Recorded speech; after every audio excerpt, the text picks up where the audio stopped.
Well, good morning, everyone. This is Blab Nation, and welcome to the show today. I am Leland Best, normally the co-host of Blab Nation. I'm going to kind of sit here in the host seat for a moment. Jonathan's going to take over my spot as co-host here for just a brief period of time to get things rolling with a gentleman that we found out here on Blab, actually, was where I discovered this kid. His name is Brandon Wagner, and he owns the company known as waxcrumbles.com. At least that's how I know it. There it is right there. Now, Brandon is a 19-year-old son of a holy cow. Is on fire, or shall we say he's melting things like the sun right now.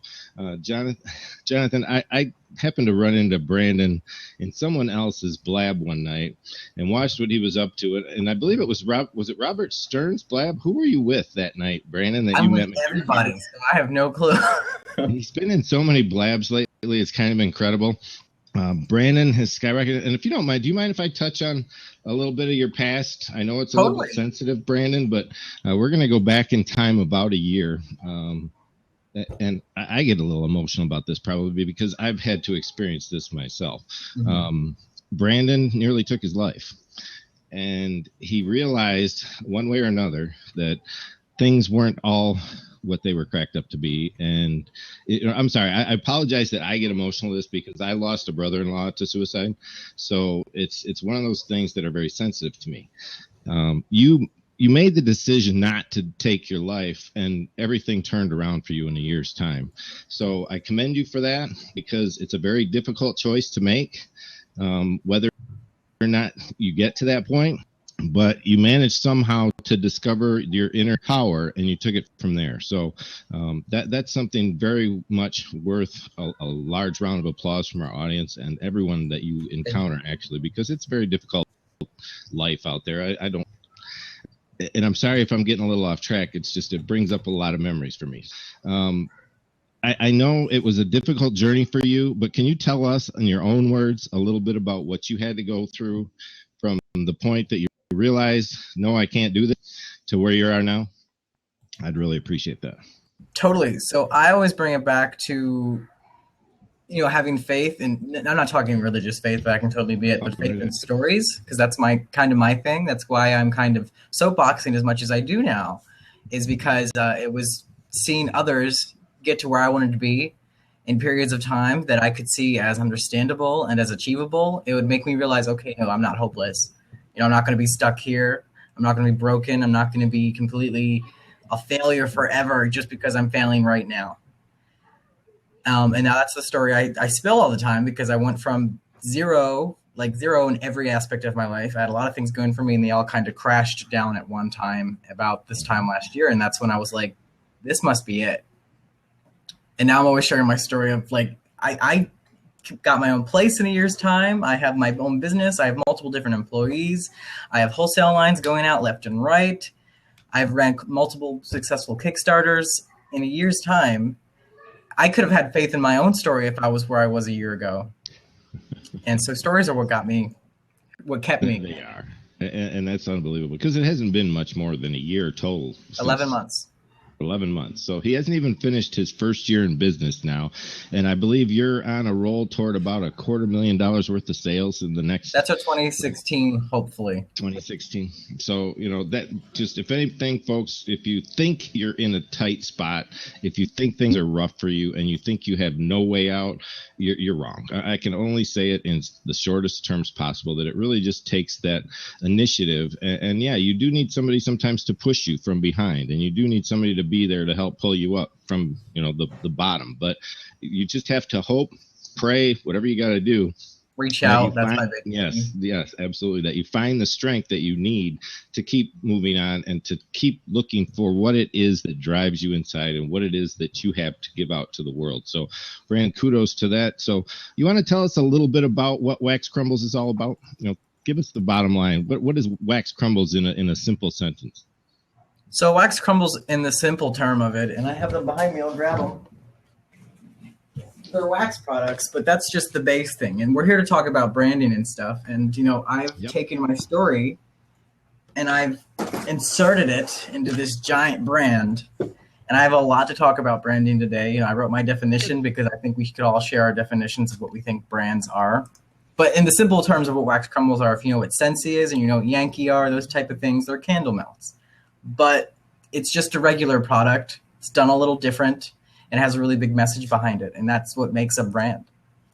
Yeah, that's awesome. And I think that's one of the difficult things people encounter is what is it that I could make a brand around? How am I supposed to identify with the world as something other than just my face and my name? You know, how do I come up with a principle behind a brand? And that's really where we're going to go with this today. So, Brandon, I'm going to give you the horn because I believe you have a lot to say. I know you've been. Yeah, he does. It's one of those things where you've been pretty global lately. I'm in Kansas, right? By the way, you are in Kansas. Okay, so from the center of the United States, Brandon is blooming out to across the country and probably across the world very shortly. He's been noted as the finally the replacement for Scentsy. Who was it that said that? 1.4 million subscribers. Not bad. You know, what can I say? So I'm going to let you take it from there for a little while, Brandon, and go ahead. Feel free. The mic is yours. Just tell your story, get your message out there, and let everybody that's here with us at Blab Nation hear it today. Okay, so it's handed off to me. Right.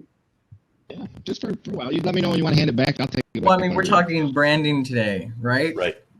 Right. So let's jump into the definition of brand because I wrote mine down. Because you were talking about, you know, branding's more than just a logo and a mark. And, oh, yeah, that's like base term stuff. I want people to get past that because I'm a designer. That was my full-time thing. I went to school for that. And there's a lot more to branding than design. Design is just some people can slap a logo on an Instagram profile on a T-shirt and say they have a business, and they don't.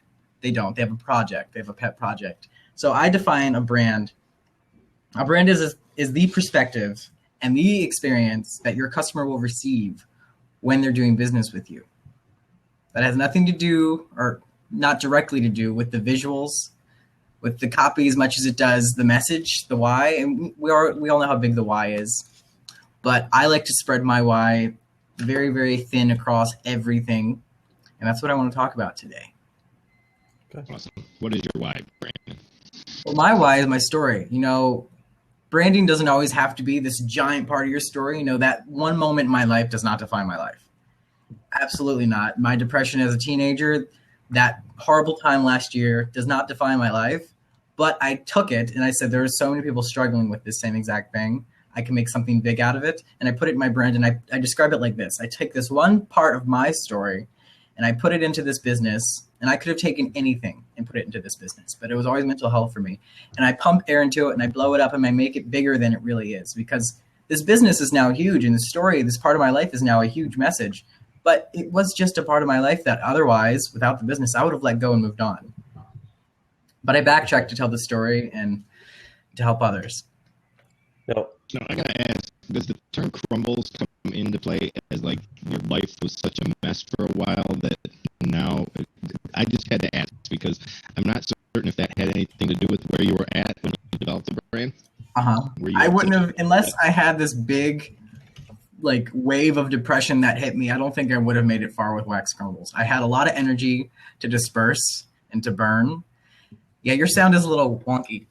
Okay, no problem. But I jumped into this Wax Crumbles thing, and it was really, really ghetto-y jank when I first started. Our labels were all handwritten on the bag. Oh, I hear an echo. You're fine.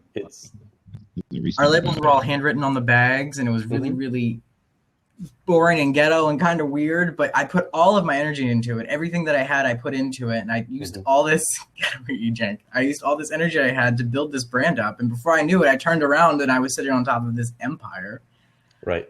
So it is that absolutely, Wax Crumbles is a part of my story because it was a healing tool for me. Sure. You know, hobbies, everyone needs a hobby. When I talk to people who are in big bouts of depression, I think, okay, well, what was the biggest thing that helped heal me? And it was just being addicted to Wax Crumbles. Because I wake up, I eat, sleep, and I say I shit Wax Crumbles because it's everything I do. Sure. Well, let me ask you this, because I know you've done. I mean, I know you.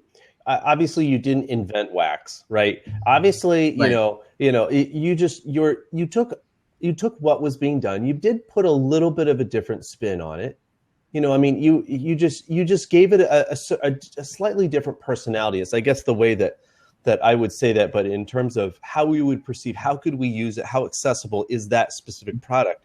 But that's not necessarily the branding. I mean, it's part of it. But it is, in my opinion, because branding starts with the product itself. The best branding does. The biggest quote that I held on to, and I was given B-School personally by Marie Forleo in 2012. I was the youngest enrollee at the time, and she gave it to me after she heard a part of my story when I had a toy line coming out. It was awesome of her. But the number one thing that she told me and that she put in her course later on is branding it's not about what you're selling. It's about how you package and present it. Mm-hmm. But I mixed that up and I made what I'm selling a piece of the packaging and presentation. Sure. Well, and when products do that, they're just 1,000 times easier to brand and build culture around. And yes, absolutely. And my take on a lot of that is that being very careful that it's not specifically about that package with that product, because the moment that you decide as a brand that, hey, I could do this and this, it's still related to it. Now, if you built it so firmly, so exclusively that there's no room to be able to add different products, say, and for instance, a lot of people will do it with whether it's a coursework product, like a book product. So if you make it so much about just that book, then you can't sell any other books. You can't do another book on maybe a slightly different topic or, something that's adding to the category. But this is why I said, you took your base product, you took that wax, you changed it a little bit, but so it feels different, but it's still very familiar. Because when I look at that, I'm like, I know exactly what that is. I know exactly what to do with it. But I like the way it looks. I like the way you talk about it.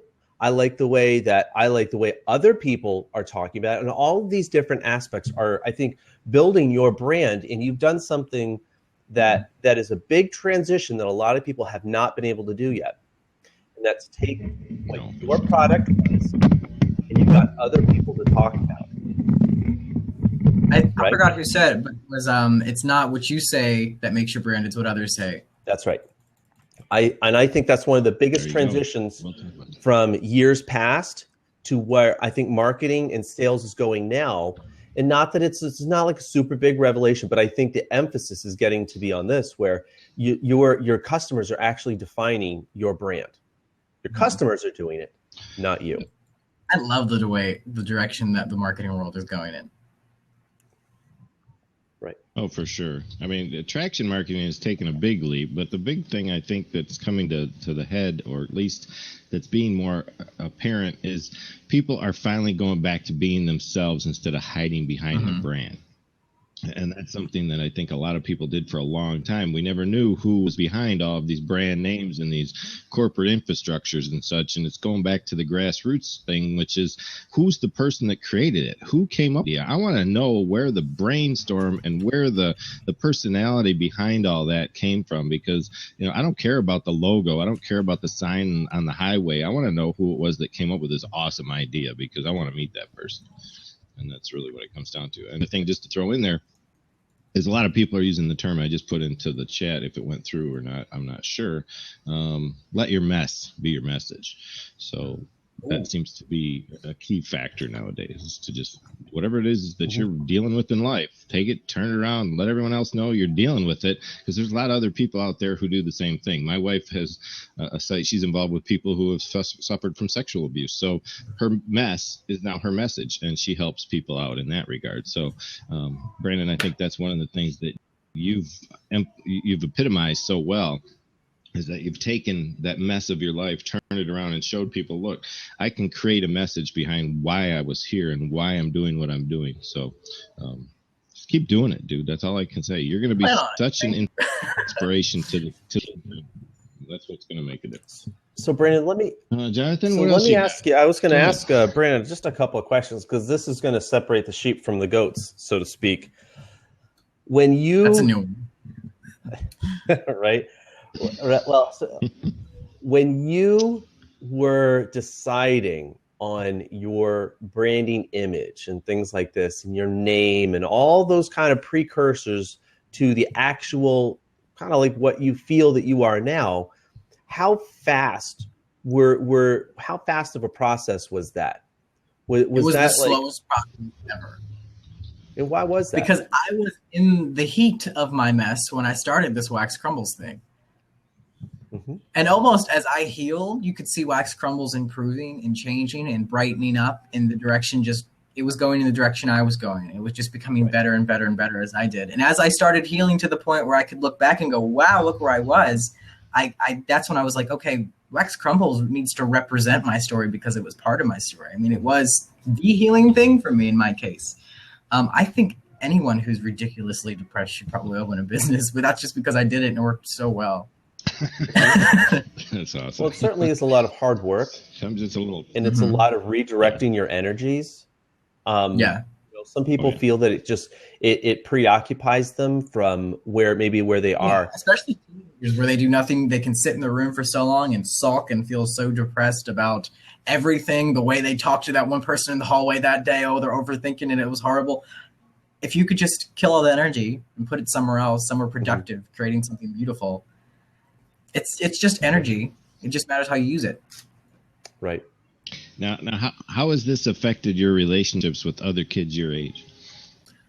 I know it's got to be difficult to suddenly be this booming success when you probably because I hire a lot of them. So that's a big question. Well, they're happy then. That is a really big question. I don't know if I know how to answer that one correct enough yet.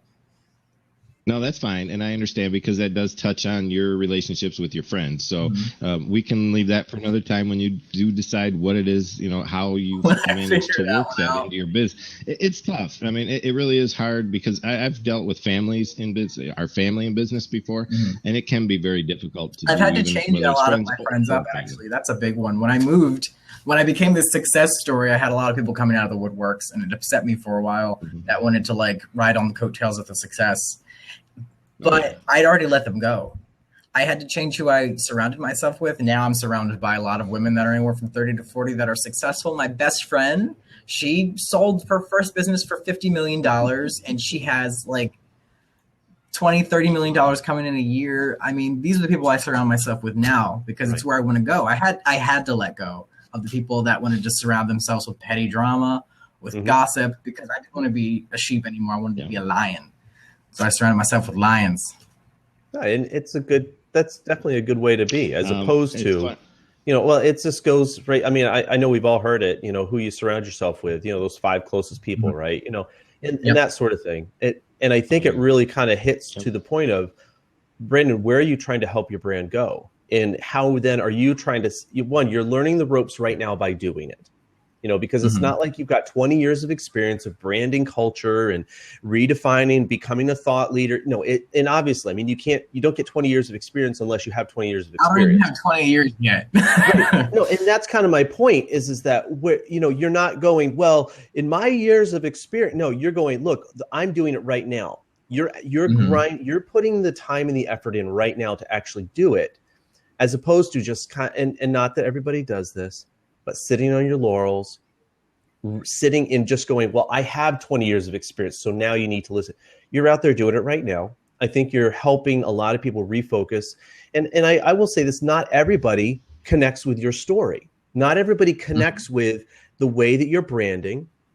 Some people are very, I hate to use it this way, they're very LinkedIn about it, right? They're very, well, this is my brand, and when it's my day job. And then I hang it up and I close out the browser, and then I go home. And then I'm my home person. You embody your brand. You personify your brand, which is a different way of branding. So, but I wanted you to touch on that if you could. No, I totally. Totally. I mean, so I have some branding ego that I've had to build up because we've had a lot of copycats, for example. So I wake up. I was walking down the street 3-4 days ago when I kind of had this revelation because there's this one guy that we're trying to just soothe his pants off, and he's in Australia because he's just a bad person. But I was walking down the street and I was so upset. I was like, I can't believe this. This has become my life's work. I spent the last year on this, and this punk is effing my stuff up. I'm walking down the street and I'm like, Brandon, you live, I've seen some of your this Wax Crumbles thing. There's not a person in this world who can take it from you. I do embody my brand. Don't let them. They will. Mm-hmm. Yes. And that's something a lot of us forget to do. I mean, we do have to kind of, like a mother and her cub, make sure that we protect it as much as possible, because it's very easy to lose that in a world so big nowadays. And especially when we're new in business, we don't really know where to approach certain aspects of it from a legal perspective. We really need to protect ourselves. So I would highly recommend, if anything, I'm sure you already have, is to make sure that you invest some of that money that's rolling into some good attorneys. Make sure you know some good attorneys. And if you know anybody, we know Bonnie Frank is really tied in pretty well with attorney people. So her whole family's I already got people on and kicking butt, because you're not going to bully my company around. I don't think so. Is he muted for anybody else? Because I can't hear him. Sorry, did I get muted? Every once in a while I do that. Okay. Yeah, and Leland dropped. Every once in a while Leland drops, and it's fine. He's coming back in. One of the aspects I pushed the back button on my mouse and rolled out of the window somewhere else. So awesome. Oh, I'm not there anymore. I just wanted, while we're on that topic, because of Grammy's question is really kind of it's nice because you've just come up with another brand or another product line for your brand that is just what she's speaking of. Can you talk about that a little bit, Brandon? Yes, thank you for asking, Don. Just to get it on the recording, because we've been failing to do this. We're launching right now, hopefully mid-February. I'm getting the test batch tomorrow, actually, so good timing, of our new bath line. Bath crumbles, and we're having bath bombs that are like candy. You know, our brand is very candy. We give away these giant lollipops and candies with each one, and our website looks like a big candy shop. We're giving away these well, no, we're not giving away anything. We're making this brand around candy type bath bombs. They're going to be wrapped in cellophane that looks like it's candy wrapped, on lollipop sticks, so on and so forth, and bath crumbles. So yeah, and some of them are going to be like rolled in bath salt to look like gems, so bath salts too. We're expanding. Very good. So cool. Have you had a problem with little kids thinking these things are candy and have any issues health-wise? Like I know all your products are... Oh, okay. So, I mean, if they eat them, right, gotcha. We got warnings. Yeah. I had no idea they were that their huge. Mouth can fit around their bomb, that their tummy better be able to handle it. Right. We have other issues. But do you have problems with kids? Right. Yeah, because they are so... Well, you use that candy store appeal when it comes to your wax product. Have you had any consumers call you and say, "Hey, I've got a problem. My kid's eating all my wax," or anything like that? Sometimes they'll call me and describe it, and I'm like, "Your dog ate it?" No, this was my toddler. We use very, I'm just going to be pretty blunt here. Scentsy things like Yankee Candle, they are questionably carcinogenic, cancerous, so on and so forth. We use soy that's just sourced right here in America. It's just soy. It's fragrance oil that has like the highest standards. It's just good shit. It's just really easy stuff. It'll pass through your system. You'll be fine. Versus stuff that could poison you. And you're gonna need that big green goo face sticker. It is soy made in the USA. Awesome. That's the way to do it, and that's awesome. That's another kudos for the chalkboard. I mean, it's just that impressive that you've managed not to outsource your product somewhere over in China, but you've actually managed to develop this brand right here at home in the US of A, and that's just huge. So awesome. What you got, Jonathan? I know I stepped on you a little bit there. All right, I know you had a question. I know one of the things I really want to pick Brandon's brain here almost as quickly as we can, because when you have a startup, you obviously, you have the product idea, you've identified who your audience is. You come up generally so with your milestone events, and then you apply your timeline, and there's a whole bunch of things like that. My question, we kind of talked about this a little before we actually started the show, but how quickly did you apply your branding, the visual aspect of your branding? Did you jump right to it, or was that was like the last part of your branding effort? I had given up the even idea of having a business at the time. So I was really good. I've been hired to do brands up until that point, but I'd given up. I was like, screw graphics, screw the computer. I was writing the labels on my product with just my hand at first.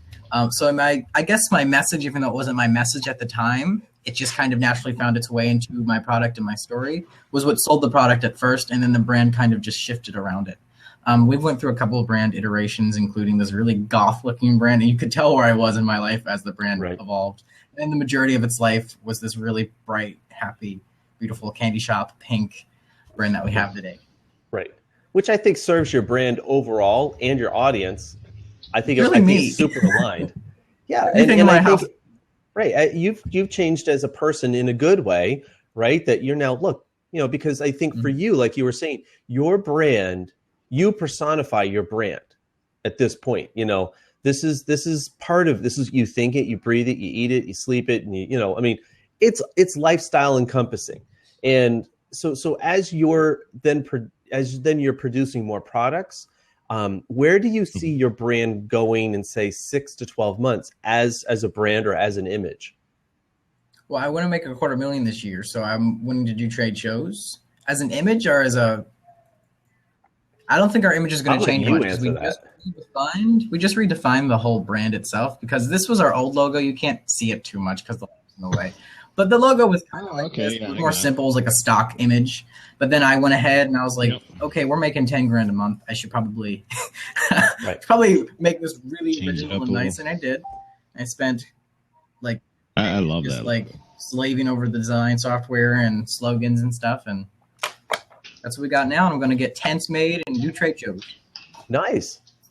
And, we've had this debate on this show before where, some people, they really subscribe to the fact of, look, when you're doing a startup, when you have a fairly new, and I don't want to say just a startup as in like pre-launch or any of that kind of stuff. That's not really where I'm going in the technical sense. But when you have your brand and your business, a lot of people will just say, look, get your name, just know your product, just understand what your actual product is, and then just run with it. Go. And then you'll figure out everything else will just fall into place afterwards.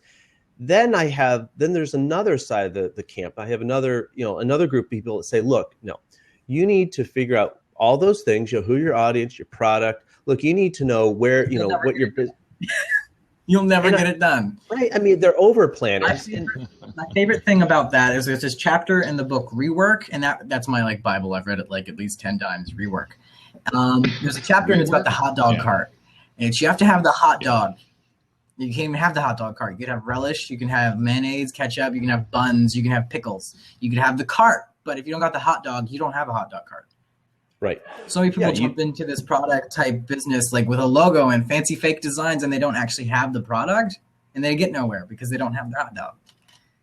And this is where I absolutely agree with David. He says, I got to disagree. It really depends on the business and the importance of the brand for your business, because I've seen more and more businesses where they jump in trying to just get it going, that they're almost on, it's almost like they misbrand themselves. And now they have this product that's associated with this image and they're like, uh-oh, I did this wrong.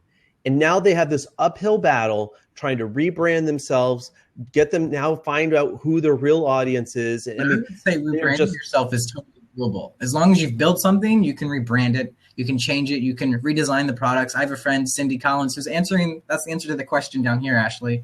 She's one of the persons who really inspired me to go, okay, this business should be serious. As for the whole suicide stuff, there was so many different people that inspired me. That's really not answerable. But Cindy Collins of euphoricherbals.com, she is one of the biggest inspirations for me going, okay, I can actually turn this business into something bigger than just a hobby. But her business started really simple, really old jank packaging, handwritten labels, things like that. It was the same as ours. I just think brands can evolve over time as long as you get started, because you're not going to get anywhere unless you get started. So I'm not going to ever discourage somebody from starting because there's so many things they should balance. You can add things to your plate over time. I mean, that's what I did. So let me ask. David seems to have. He does. David seems to have an opinion today, doesn't he? Out there, he's strategic, and this is one of the aspects I want. Okay. So a brand can grow, but it can also be tanked by your initial and awful branding. And I will say I agree with a lot of that.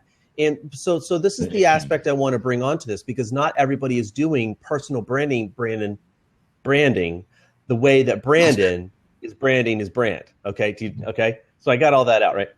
One more time. That's not gonna happen.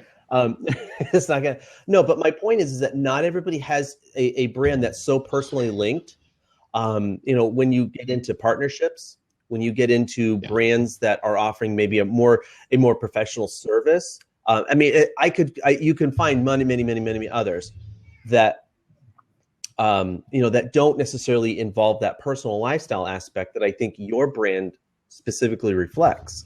And I want to ask you, do you think that the way that you branded yourself or the methodology you use, do you think that it would apply to those kinds of brands? Well, which brands? The ones that are, like they're the partnerships, they're the ones that have, they are more business model structured as opposed to ones that are more aligned with the lifestyle aspect. I'm not sure I get the question. Okay. I could rephrase that question. That was heavy. It is, right? That was heavy. So I'm honest. Like, yes, of course. No, so here's my point, right? The kid's only 19. Give him Not everybody has a lifestyle brand. Not everybody has a personalized product that's the way that the wax crumbles is and how it's aligned with you.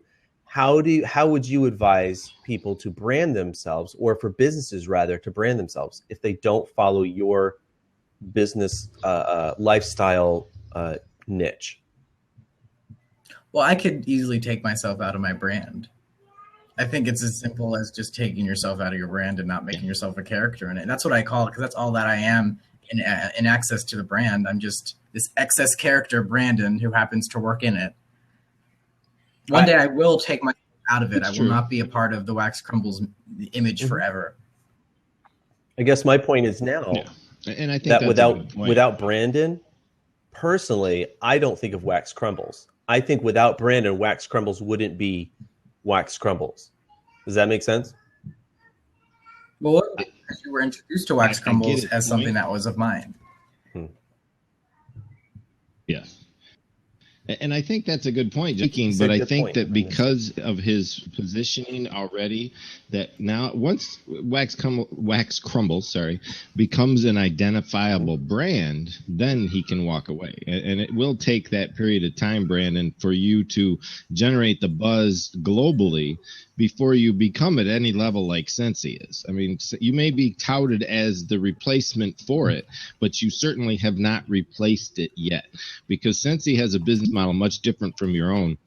You're a storefront, you're a candy shop, you're basically a website that sells wax. Scentsy also incorporates a direct sales-based structure underneath of it, so it has taken on another life much different than what York is right now. So there is that potential for a brand like Wax Crumbles to only get to a certain level if you're in competition with something like Scentsy. So keep that in mind, because you will have a struggle there to deal with. We're not really in competition with Scentsy. I mean, magazines compare us. No, I get that. I have customers compare us, but there's like the direct sales market, and then there's the retail and stores wholesale type market. We don't want to get into direct sales. That's just not me. I think it's words I won't even mention because there might be direct sales people here, but I don't like direct sales.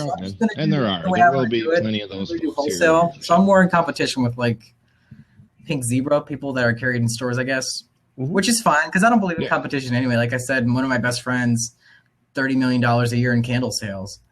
Right. Wow. That's crazy.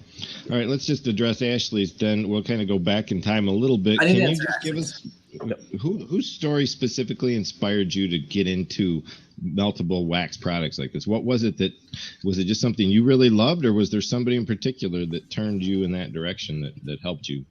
Okay, so what inspired me to get into the wax stuff? So 3-4 years ago, I was still learning business, and I was like way too young to have a Shopify account. But I had one anyway. I didn't want video games as a kid. I was like, Mom, get me the Shopify thing. And she did. And I started drop shipping candle stuff. And I did that for like half a year, and it was fun. And then I got, I wanted to go pick boogers and draw stuff. I don't know. And other stuff. And I let go of it, and I came back to it as like a more mature, almost adult. And I was like, hey, no, I could have actually worked this thing. I'm going to try it again. I had candles left over, and me and my mom started a project called Little Pink Candle. It was a breast cancer fundraiser. And one day I blended a candle up, and it was just, history. Oh, so it was your mom and Norelco, or somewhere along those lines. Maybe your mom and the guy from Ronco. Oh no! Wait, what? Well, you said you blended up wax, so I figured the two things that inspired you were your mother and a blender. So one of the two ways or another they came together, and boom, Wax Crumbles was born. So I was just trying to. Maybe you don't know the Ronco product line. It's that whole set it and forget it. That was the guy. Yeah, he was very prevalent back in the day when we were growing up at your age. That was the thing. So. And how many people out there, honestly, in the audience today, can say at 19 they were in a position like Brandon is in now? Most of us were either working for somebody else, just getting out of school. And myself, I was in GM actually, but I was a contract employee, and I was telling some of the bosses at GM how to run their design shops as a 19-year-old. So I understand what it's like to be working in a corporate world at a young age, and people look down at you and say, who the hell do you think you are? Right. So give us some of the idea. Have you had people, naysayers, come at you really hard and say, you have no clue what you're doing, Brandon? Why do you think you're going to make this happen? I have a really good circle. I have a really good willpower to kind of just like immediately turn my head to something else, because I know that if they got something to say like that, it has nothing to really do with me anyway. I may as well mind my business, because it has nothing to do with me. It's about them, not you. So I'm really protected. I worked at a restaurant for 4.5 months back in 2012, 2013. And so a while ago. But then I started this fabric line up, and I was like, I got to get out of here immediately. I hated it. And the fabric line started making more money just passively. And so I quit that, and I started selling the fabric, and I never worked a job since. Okay. Nazim's got a really good question. And I think, Jonathan, what do you think about just opening up the seats for people to come on in and say hi to Brandon and go from there? If they want, or they keep posting the questions, we'll answer them live on air. So they seem to be doing that pretty well. Nazim and Betty asks, what do your parents think about your current business or career? Well, first, hi, Nazim.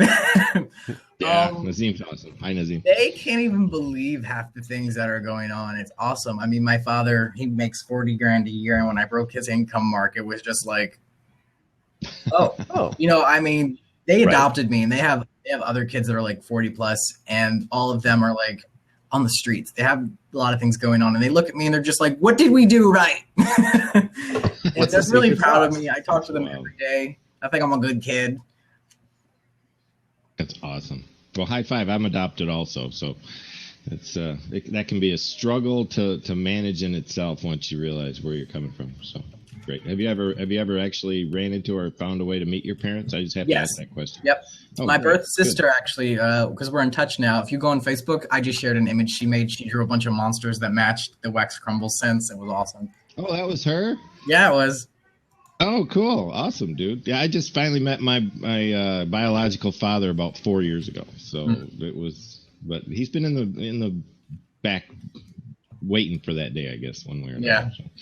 All right, so we have that. Anything else? I know Renee had another question over here. We got Nazim's out of the way. And I think this is the last question that Renee posted much earlier. It got scrolled down to the bottom. So when you were at rock bottom, did you start your business based on your why, and then why Wax Crumbles? Why not a different product? So I think we kind of touched on the fact that you were selling candles in a drop shipping format when you were a kid. But what attracted you to the candles? I mean, was there something about the candles? We had a storage room, and it had all sorts of that stuff in it. And I was just going through so much depression. And I remember being in there, and I was just crying. And that's where I was just like, oh my God, I need to do something with my life. And so I started this project, Little Pink Candle, with my mom. And we started doing a breast cancer fundraiser. And all the candles were pink, and we ordered, it was like very expensive supplies. It was just something to get myself busy, to do something with my hands. And I started doing that. And we had some stuff left over. And I had a NutriBullet I just got for Christmas. And I put a candle on NutriBullet. And it was just a stupid thing I did. But then I went on like a video call like this with my friends, and I was like, look, they're like, dude, that's awesome, you should sell it. I was like, that's an idea. I put it on some Facebook groups, and I spent like a week trying to get somebody to buy a jar of this stuff, and I made like 8 different colors and scents and stuff, and I sold my first jar. It was like this big, and it was of a grass scented Wax Crumble, and it was, history. And then it was done. We're just beginning. Nazim spoke up one more time. What are your favorite hobbies outside of work, Brandon? Well, actually, and Grammy, this one's for you. I live right at the water. And I'm on this big lake, and I jog a lot. And I have a border collie, and we run out all the time. We're always outside.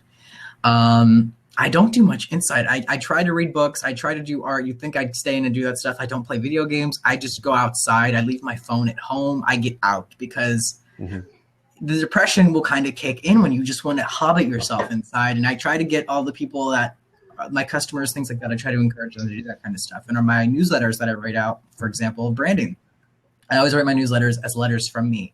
It's, hey, name, how are you? Here's how I'm doing. Here's what my week's been like. Here's something I've been doing. Here's something I hope you can go do. Here's something that can help you get out of anxiety, some depression. Here's some exercises. Here's some motivation. Go out. Go do some stuff. Go meet some people. So I try to stay social. I do a lot of stuff in my neighborhood. I don't stay in anything that's outside.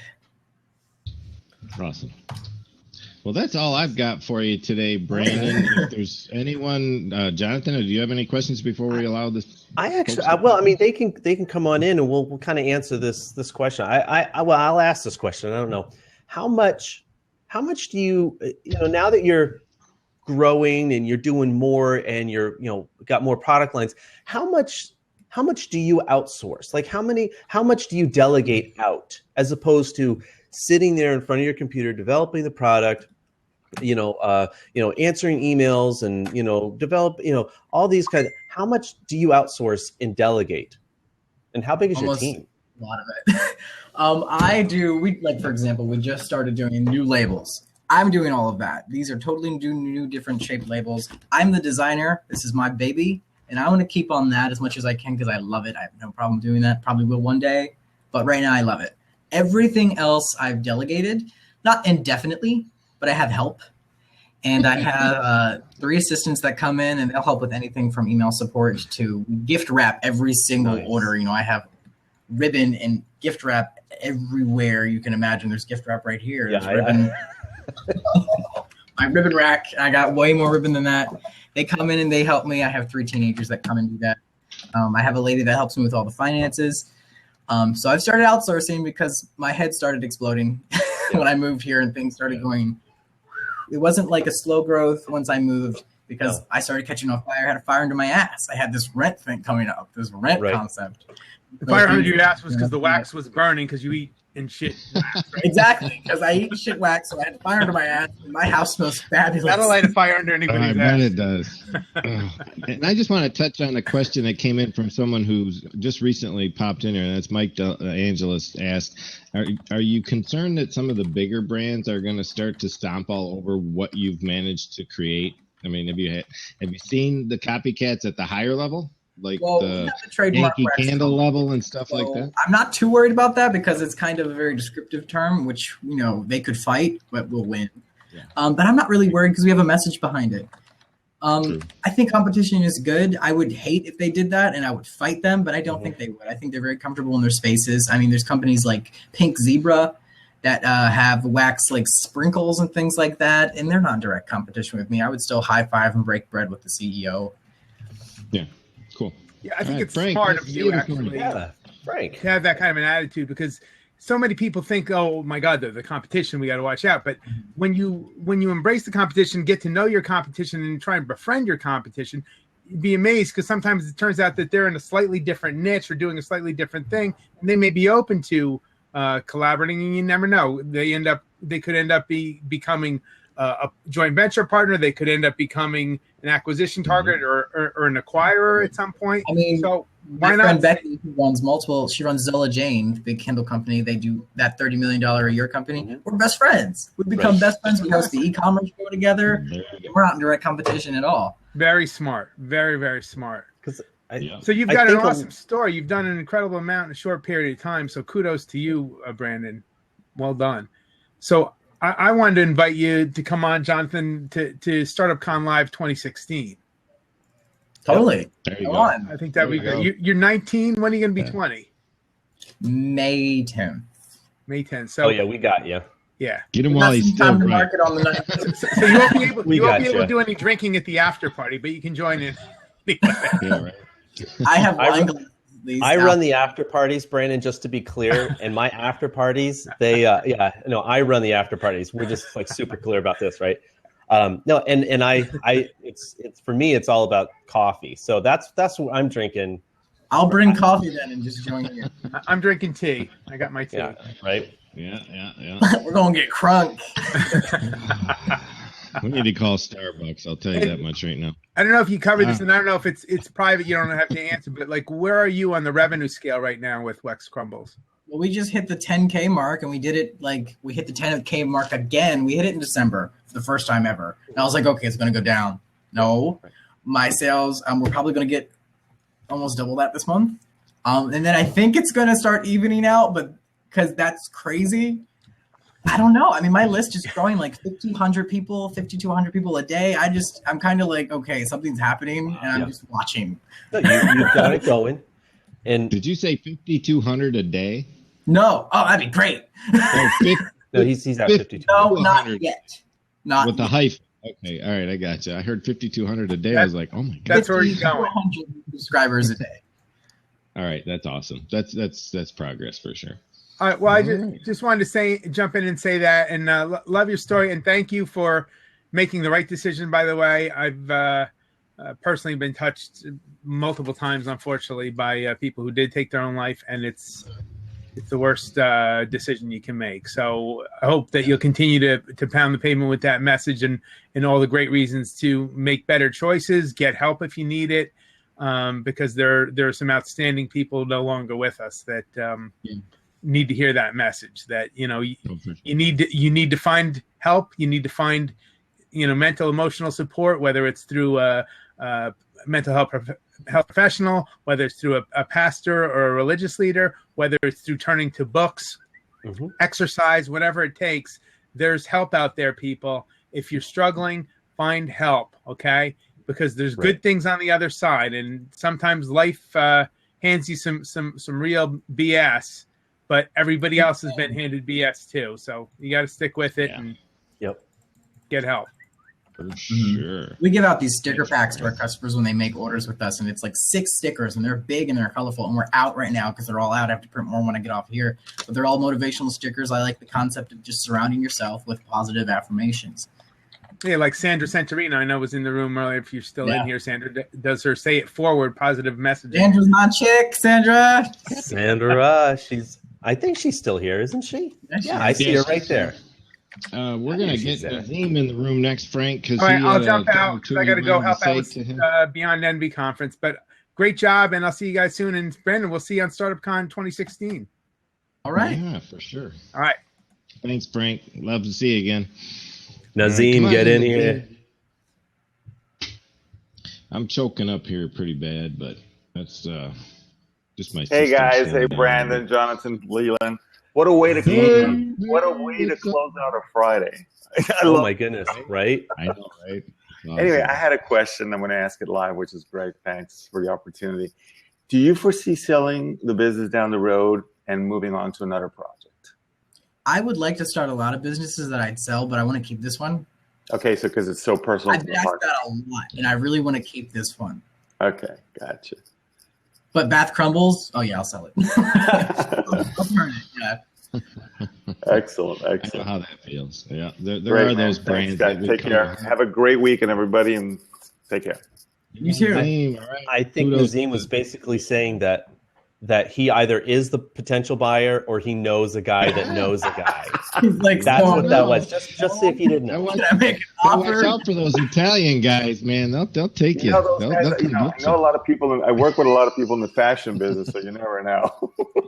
Absolutely. I mean, look, if Yankee comes to me tomorrow and they have like a big offer, I won't say I'm gonna like indefinitely say no, but yeah, but right? You would probably stay on board with the company. You would have that sort of. I would like to say that I would say yes. Excellent. Take care, guys. David says he's like, I'm right around the corner from Yankee, right? Oh, well, ever pitch Shark Tank? No. Nope. No, I wouldn't do it either. You wouldn't need it. I don't think you'd need it. No. Nope. No, I would not. I wouldn't do it. I've been asked to, and I no. No. Good really? call. Right. Sandra wants to know why, though, Brandon. Why wouldn't you want to go on? They want to flip businesses. They want to flip businesses. I don't really think they're in it to help grow anybody besides their own pockets. Yeah. Well, no, they're in business to make money. Yeah. Which good for them, but not. Well, you know that it's and not I don't really need it. I think it's awesome that I don't need it. $10 million. Hey guys. I don't know. Michael Blue. How you doing, guys?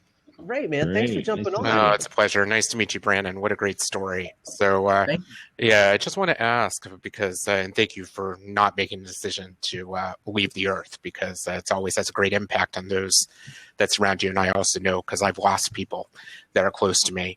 But I want to ask, what have you done from a media standpoint, and also from public relations, to get out and sort of share your story with others who may be contemplating the decision you made, to know that it does get better? And I thought the part of your story that was really captivating to me was, I know those that suffer with depression get sort of sucked into their own mind, sucked into their own brain, and you channeled that energy in a very positive way with your passion, and now it's really paying off. So I was just curious what your thoughts were on, getting out and doing speaking engagements and sharing, and your business will flourish as a result of that. Continue to. Well, with getting media attention, it's the whole one is greater than none thing. You have to start kind of at ground zero, because I did my first Blab on here and it was petrifying, and I had no clue what I was doing, and I was shaking, and I was like, oh my god. But then I got invited to like 10 more. I got invited to like small articles and things, and then I got invited to magazines, and then before you know it, TV. Right. Awesome. And I'm not scared of Crinkle Candle, because I don't want to be scared of any business. They're an awesome business, and I've chatted with the guy behind it, but I don't think anyone should be scared of another brand. I get that they're a force to be reckoned with, but I'm not scared of them. Sure. I just think that you have a really compelling story to even share with great advocacy organizations out there like NAMI, the National Association of Mental Illness, and others, just so people really get inspired to know that it can get better, especially from somebody your age who, at 18 was contemplating suicide, and at 19 is running a viable business that only has future growth and promise from here. So again, kudos to you for everything you're doing. I wish you the best. Thank you. Oh, for sure. And I'll reach Brandon out to them. I mean, that's another thing. You got to reach out if you want media attention. Yeah, and there is someone in our Facebook group, and I can't recall the name, Brandon. That's what was one of the places I saw you recently. Is there's a mentorship group in Colorado, and I cannot remember the gentleman's name. He had you on a Blab just the other day. Actually, it was last week, and I will get that together, because they are looking for people to help mentor the people his age that are struggling with life issues and dealing with things like suicide and parent issues and things of that nature. And Brandon has hooked up with him recently. You recall what I'm speaking of here, Brandon? Not yet. He's in our Facebook fan group, and I don't mean to call it fans. Yes, that's the Sriracha Dragon. Yes, I believe so. And he has a website. As soon as I find it, I'll get it out here. And if not, I'll post it into the fan group. But I'm sure there's others in here that have seen it before. There's a recording of Brandon with this gentleman, and they are doing everything they can to put the mentorships together for kids his age that are struggling. So he's become a part of that also. Yeah, so that's great. I'm going to hop off so somebody else can come on too. But again, great pleasure to meet you, and wishing everybody in Blab Nation a fabulous weekend. So thank you, Michael. You enjoy it. All right. Well, we are at the end of the hour for the recording side of our show. So I did want to make sure that we're telling everybody, one, guys, join the group, because we're going to be posting all of the links later today for all the shows next week, and we do have some really good ones coming up. And then we'll also be putting them out here. So subscribe to the group. Follow me on Twitter, and you'll be able to catch that first as we're going to go out. So there's that. Sandra Santorino. I'm supposed to be getting shit done, people. What the hell? You are. You are. You do this. You do this with me every day. Look I look like shit. I'm supposed to be getting shit done. Everyone's talking about shit, so I have to come in. So yeah. Well, on that note, Sandra, we'll pause the recording because the show is now clearly fit. So here we go. We're going to pause the recording at this moment. All those folks out there at Blab Nation who are here to watch this, thanks for coming. And if you do want to catch the replay because you got here late, just go over to Jonathan Tripp on blab.im and you'll find the recording over there. All right. Shining light. So it's just, I wanted to just come in and tell you how inspired I am. And we have a lot of things in common where my daughters and I started a foundation when they were 6 and 10, and it was around cancer, like Brandon had shared with his mom. So that stuff touches my heart. To know that a young man or my young daughters can grow up and know that giving back and making a difference is part of life and they get it. I'm just touched by that. Every time I hear Brandon say, you know, we made these pink candles, crumbles, and sent them to people with breast cancer. That was my whole background. That was my whole life for 12 years with the Cure Chi Foundation. So that part touches me. Everything else this guy does is just gold. And he is a God-given light, no pun intended. And the other day I was on Snapchat and it was all about be the light. And you know what? If he can share his story, who cares about the sales? Those are going to come, but people are going to be inspired by his story. They don't even care what he sells. They're going to be buying. If he has shit on a platter, now I can say shit, right? They'll buy it because they like his story. Your stuff isn't shit, though, by the way. I don't think it stopped you, just to be clear. No. So what I'm trying to say is, you know, it's all about the story. That's what I preach all the time, and that we all have these gifts and we all have these messages, and we need to share them. We can't hold them in, you know, and he is courageous sharing the dark side of his life, where he almost lost his life and he was thinking negative, and now he's in the light, and that shit is going to inspire others of all ages. And so I'm ready to write the forward in your book from I wouldn't have anybody else. I don't know. What can we call it? From meltdown to the light? I don't know. I was just thinking. Branding brands with Brandon. We can. Yeah, I don't know, but I think there's a book coming up. I think there could be several things happening in your life, but you're just a bright light. Keep shining and keep telling your story. And you know what? Every day your story is going to change. And I say constantly, you never know how or when you might touch another life. So you've touched several lives on here today. Not only are you a branding expert, your name is Brandon. Like, where did that happen? Oh, cool? Brand on. That's what I'm Brandon saying. machine. That should be a hashtag. The name of the book right there. The hashtag should be get your brand on. Right? Ooh, I don't know. I'm just saying. Everyone needs to get the brand. Watch out for this girl. Brand She's on fire on. today. I've got tons of stuff like flowing. So I just wanted to thank you for coming, shining a light in my life. And Jonathan and Leland, you always have inspiring people on here. And so that's it. I'm going to go do my shit now and let someone else in. All right. Get your brand. Get your brand on. Mm-hmm. Get your brand on. I like that. That's kind of catchy. And you should start Snapchatting it. Get your brand on. Maybe your brand. Wait, Brandon. Hashtag brand on could be tips every day on Snapchat. Just saying. Brandon, why don't I know you on Snapchat yet?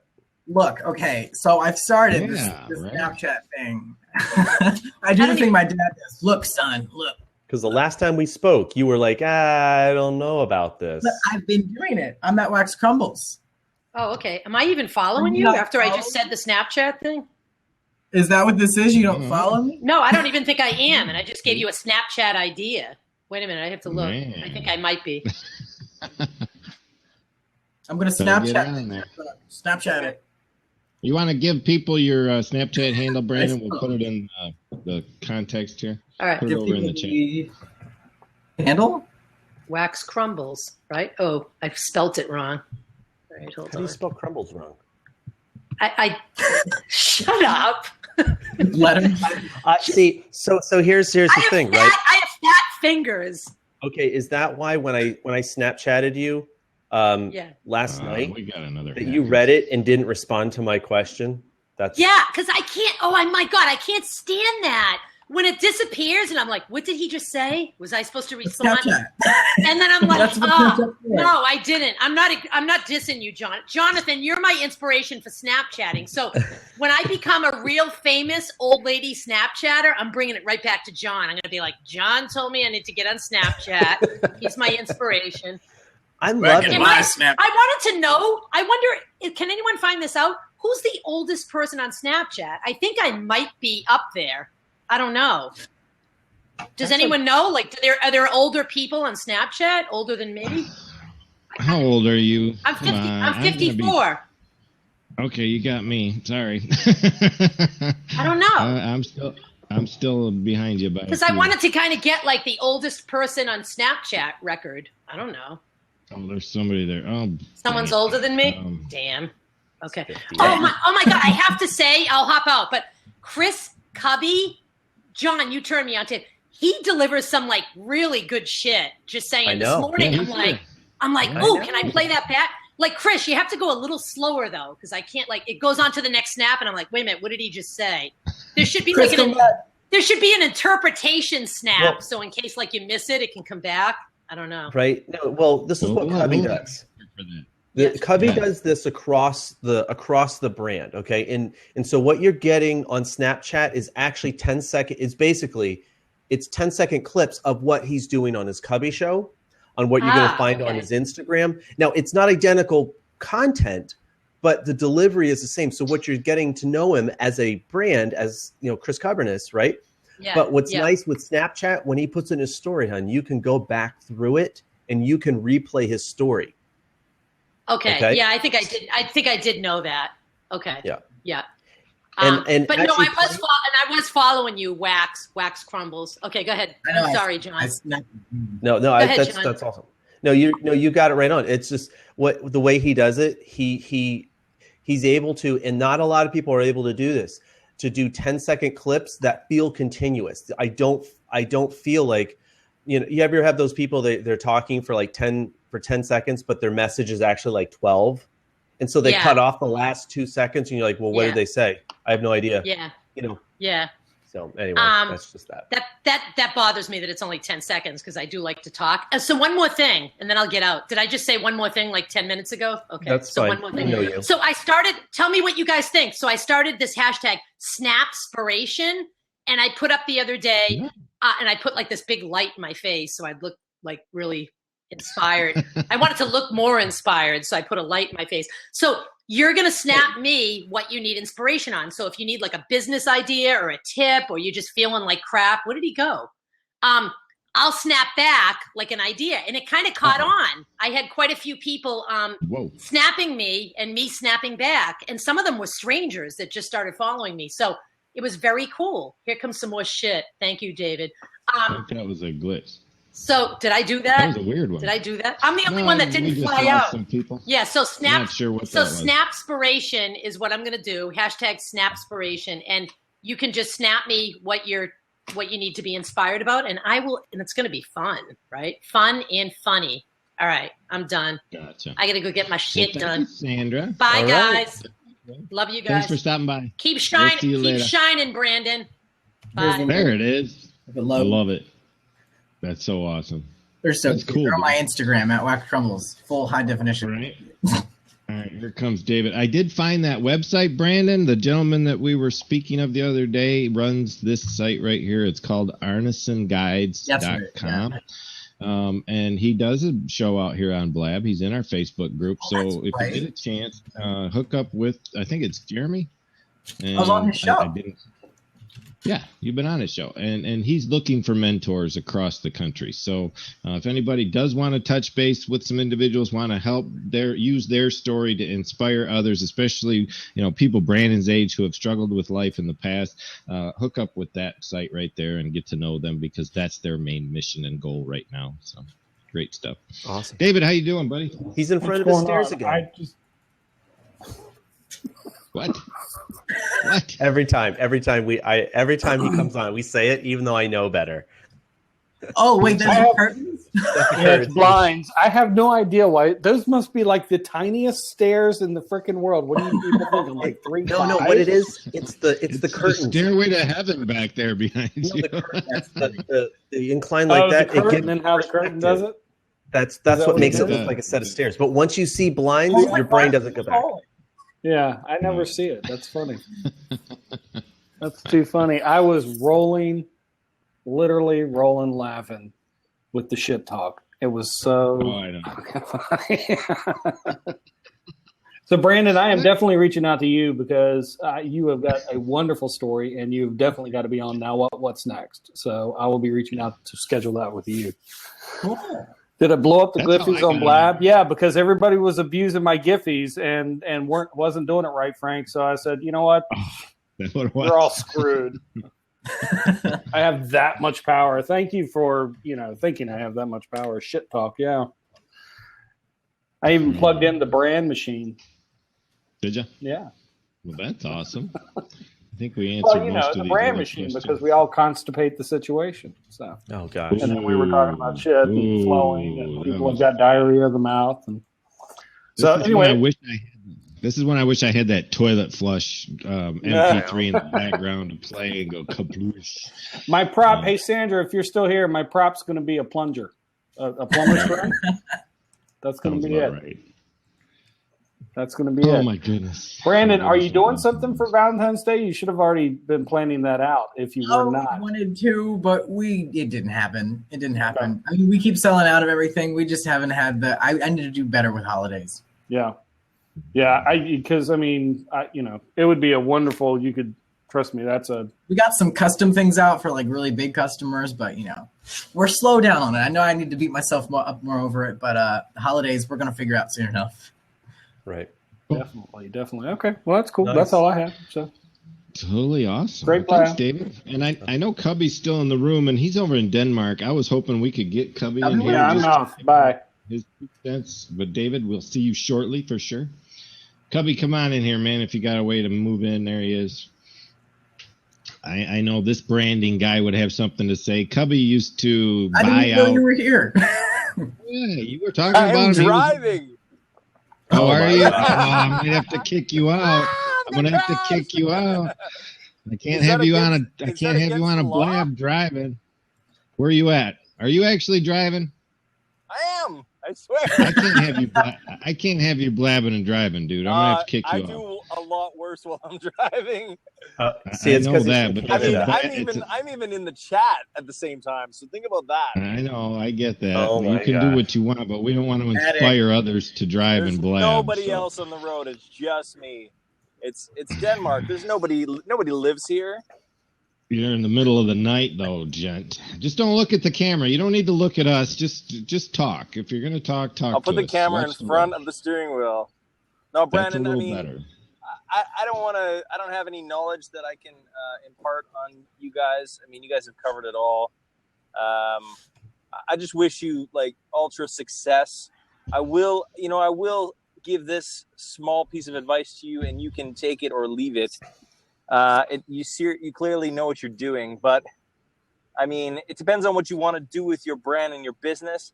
But I feel like this is your golden opportunity, my friend, and you need to scale your business. That's all I'm going to say. I don't know how you do that personally. I've never scaled a candle wax, scented wax candle business before. You're in kind of a new category. And that's also what's really exciting. And I think that's also why you're doing so well and everybody is gravitating towards you. And when all of that's culminating is the word. When all that's culminating, it says to me that you need to take your business to the next level, my friend, if you want to. And that's the only thing that I would say. I know everyone was like, fuck Shark Tank, and but honestly, you should probably get an investor that's going to help you, because you don't have a super capital intensive business, but you do if you want to be in Walmart. Mm-hmm. And that's where the big bucks are. I mean, that's the mentor I'm working with. That's the beauty of finding somebody who's in the same industry who wants to mentor you. She is in Walmart. Great. Right. That's perfect. I didn't catch that part. I'm sorry. With me. So no, the lady that he's dealing with runs a $30 million candle industry, and she is in Walmart. So $30 million a year.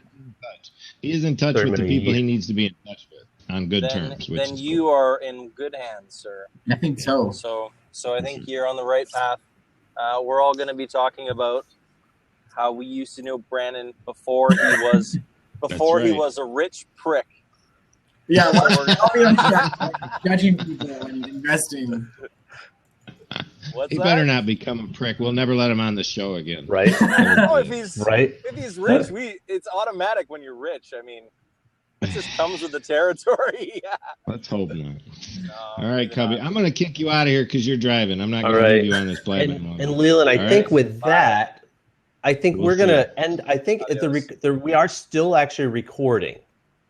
Yeah, I wanted to keep. I did pause it at the hour though, so we're all good. Cool. Yeah, I know we were still recording, and now it's about quarter after. I had to kick him. Yes, Cubby, I kicked you. I'm sorry. I kicked you out because I don't like people driving when they're blabbing. So I had to do that. So we have. Go ahead. No, we're just. I think we're just kind of finishing up, and I didn't know if anybody else had any questions. Brandon, I know you got like a ton and a half of stuff to do.